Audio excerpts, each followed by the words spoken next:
Można powiedzieć, że to regulamento zmieniało oblicze Zgromadzenia Najświętszego Odkupiciela. Pojawia się moment taki, w którym możemy zapytać się, co się działo po 8 marca 1780 roku, gdy te dokumenty zostały opublikowane. Jak zareagowali na to nasz założyciel, jak zareagowali inni redemptoryści. Otóż byli oburzeni. Trzeba powiedzieć, że bardzo to bolało, ale też zrozumieli, że znaleźli się w pewnej pułapce, z której już nie ma wyjścia.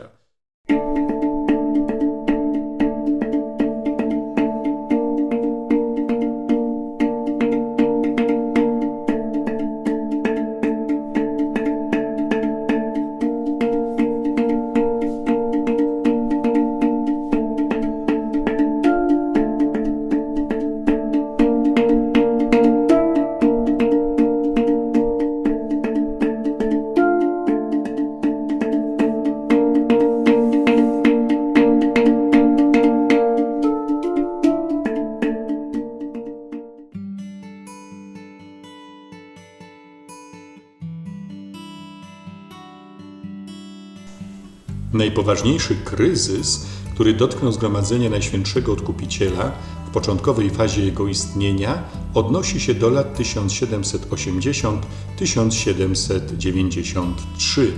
Chodzi tu bowiem o okres, w którym obowiązywał redemptorystów mieszkających na terenie Królestwa Neapolitańskiego tzw. regulamin wewnętrzny, Regolamento Interiore.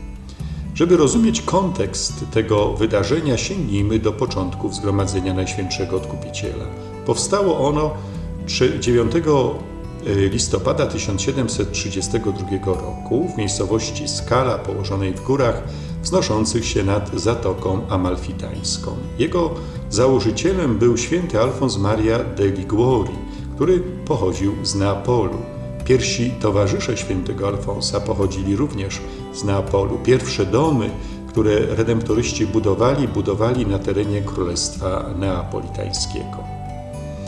Zatwierdzenie reguł naszego zgromadzenia dokonał papież Benedykt XIV listem apostolskim Ad Pastoralis Dignitatis Fastigium, który został opublikowany 25 lutego 1749 roku.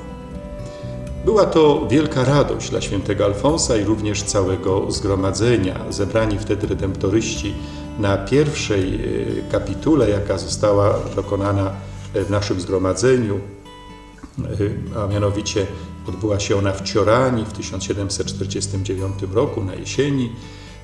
Wybrano ponownie świętego Alfonsa tak zwanym rektorem majorem, czyli przełożonym generalnym zgromadzenia, zatwierdzili te reguły dla zgromadzenia oraz, to była bardzo piękna rzecz, podarowali zgromadzeniu jako wspaniały dar opiekę Najświętszej Marii Panny w tajemnicy jej niepokalanego poczęcia, którą wybrano na patronkę zgromadzenia. Jednak te radosne chwile nie były tak w pełni radosne, ponieważ redemptoryści zdawali sobie sprawę, że stają przed drugą bardzo ważną decyzją, a mianowicie decyzją króla Karola IV, króla Neapolu, ponieważ ich działalność na terenie Królestwa Neapolu absolutnie zależała od jego tak zwanego exequatur, czyli pozwolenia na to, żeby mogli funkcjonować na zasadzie reguły, którą zatwierdził papież Benedykt XIV.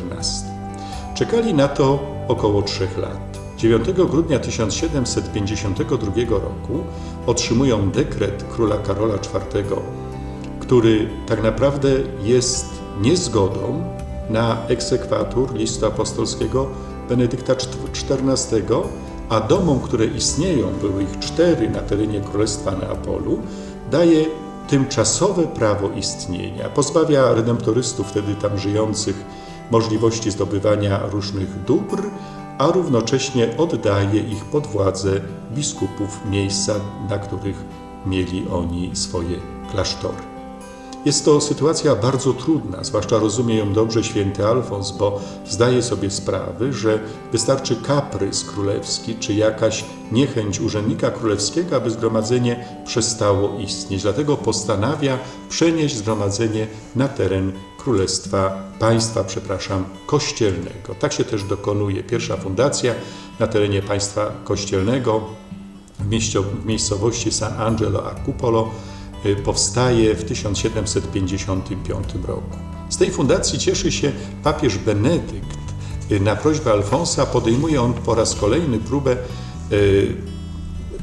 zachęcenia Karola IV, aby wydał swoje egzekwatur na jego list apostolski. Niestety spotyka się również z negatywną odpowiedzią.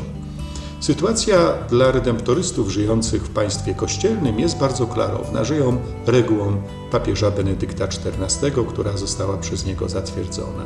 Dla redemptorystów żyjących na terenie Królestwa Neapolitańskiego i Królestwa Sycylii, czyli królestwa tych dwóch królestw, na których czele stoi Karol IV, sytuacja nie jest taka oczywista i wręcz jest bardzo trudna. W międzyczasie dochodzi do takiego momentu ważnego w naszej historii, że papież już wtedy Klemens XIII mianuje świętego Alfonsa Marię de Liguori biskupem diecezji Sant'Agata dei Goti. Miało to miejsce w 1762 roku.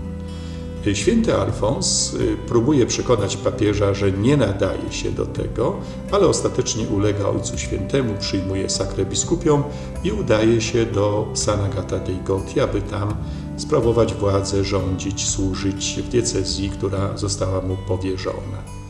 Natomiast pozostaje też ważna sprawa zgromadzenia. Papież Klemens XIII nie chciał, aby zgromadzenie, które było stosunkowo młode, było pozbawione wpływu swojego założyciela i postanawia, że Alfons pozostanie nadal rektorem majorem. W związku z tym zostaje mianowany wikariusz generalny, który będzie w imieniu świętego Alfonsa rządził w tym czasie zgromadzeniem.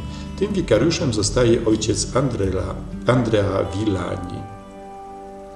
Historia zgromadzenia toczy się bardzo burzliwie, rozwija się ono, powstają nowe klasztory, chociażby na Sycylii, nowe klasztory na terenie państwa kościelnego. Natomiast cały czas jest nieuregulowana sprawa statusu prawnego zgromadzenia w Królestwie Neapolitańskim. Święty Alfons też już ma swoje lata, starzeje się, rozchorował się bardzo, praktycznie stracił wzrok. W tym czasie trwają różnego typu pertraktacje z królem Neapolu, aby uzyskać zgodę i pada propozycja stworzenia tzw. regolamento interiore, regulaminu wewnętrznego, który byłby do zaakceptowania tak przez zgromadzenie, jak i przez króla Karola IV. Decyzja zapadła, święty Alfons nie jest w stanie prowadzić negocjacji, również nie czyni tego ojciec Villani, jego wikariusz, a zatem przekazuje święty Alfons negocjacje, w zasadzie dając carte blanche dwóm redemptorystom, którzy są konsultorami generalnymi, którzy w imieniu świętego Alfonsa te pertraktacje prowadzą. Tu się okazuje, że ci redemptoryści nie sprostali zadaniu, które im powierzono. Wręcz niektórzy historycy określają ich, że zdradzili. Natomiast pozostaje problem w tym, że podporządkowali się oni praktycznie całkowicie sugestiom, jakie dawali urzędnicy królewscy, aby tylko uzyskać pozwolenie. Może sugerowali się tym, że zarówno ojciec założyciel święty Alfons Maria de Liguori, jak i ojciec Villani, wikariusz generalny, nie przywiązywali tak naprawdę większej wagi do tego regulamentu. Uważali, że obowiązuje ich reguła papieska, którą chcieli żyć, a regulamento traktowali jako wydarzenie stricte formalne, czysto formalne, po to, żeby mogli spokojnie istnieć na terenie Królestwa Neapolitańskiego.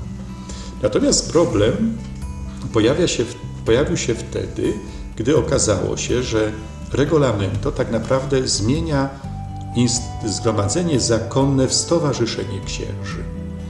Pozbawiono 4 ślubów zakonnych, które zwyczajowo redemptoryści składają i składali wcześniej, mianowicie czystości, ubóstwa, posłuszeństwa i przysięgi wytrwałości, w to miejsce wprowadzają ślubowanie czystości, ślubowanie posłuszeństwa, w ogóle pomijają ubóstwo, natomiast przysięga wytrwałości jest też pominięta i jest wręcz pasus, który mówi, że redemptoryści mogą w każdej chwili i dowolnej porze opuścić zgromadzenie. Dalej bardzo ważnym posunięciem w tym regulamento, które wzbudzało wielkie kontrowersje, było to, że władza nad zgromadzeniem przechodziła w ręce biskupów. Czyli nie było przełożonego generalnego, nie było takiego ciała, które by koordynowało, wyznaczało przełożonych, ale władzę nad poszczególnymi domami sprawowali biskupi na terenie diecezji, której te domy się znajdowały. Inną sprawą bulwersującą redemptorystów ówczesnych było to, że regulamento nie wspominało nic o kapitułach, o których konstytucje Benedykta XVI mówiły, że powinny być zwoływane co 9 lat. A zatem też nie było tego najwyższego ciała w zgromadzeniu zakonnym, jakim jest kapituła generalna. Słowem, można powiedzieć, że to regulamento zmieniało oblicze zgromadzenia Najświętszego Odkupiciela. Pojawia się moment taki, w którym możemy zapytać się, co się działo po 8 marca 1780 roku, gdy te dokumenty zostały opublikowane. Jak zareagowali na to nasz założyciel, jak zareagowali inni redemptoryści? Otóż byli oburzeni. Trzeba powiedzieć, że bardzo to bolało, ale też zrozumieli, że znaleźli się w pewnej pułapce, z której już nie ma wyjścia. Zgromadzili się na takim spotkaniu nieformalnym, bo nie można tego nazwać kapitułą, w Pagani, gdzie w zasadzie przyjęto te regulamento, ale postawiono 10 takich punktów, które absolutnie były nie do zaakceptowania. Tak zaczęła się długa historia i bardzo bolesna zarówno dla świętego Alfonsa, ojca Villaniego i wielu redemptorystów żyjących na terenie Królestwa Neapolitańskiego, związana z tym, że Stolica Apostolska nie akceptowała takiego rozwiązania.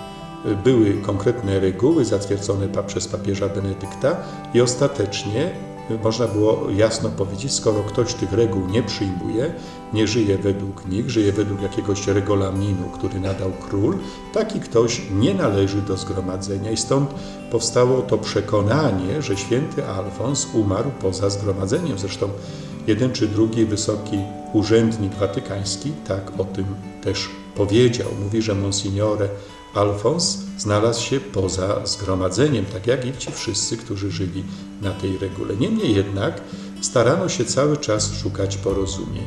Stolica Apostolska 22 września 1780 roku mianowała dla domów znajdujących się na terenie państwa kościelnego nowego przełożonego, którego nazwano tutaj prezydentem. Był to ojciec Franciszek Antonio de Paola.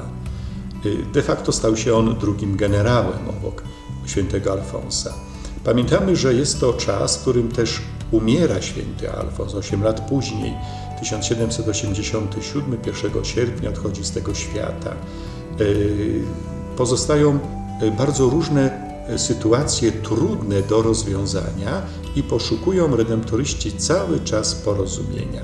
Następuje pewna odwilż w relacji Kościół-państwo i to sprzyja temu, że zaczęto mówić o podpisaniu konkordatu, zaczęto rozpatrywać możliwość jakby zniesienia regulamentu w stosunku do neapolitańskiej części zgromadzenia, aby mogła ona przyjąć regułę papieża Benedykta XIV.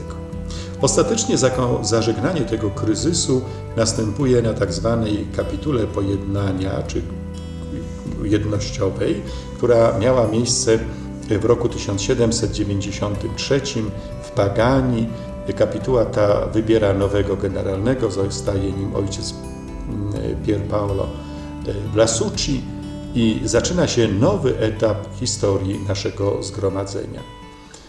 Bardzo bogate są te doświadczenia i dzieje. Nie jesteśmy w stanie ich tu wszystkich opisać, ale mniej więcej tak to przebiegało. Dziękujemy Bogu za to dobro, które również przez te trudne historie dokonało się w naszym zgromadzeniu.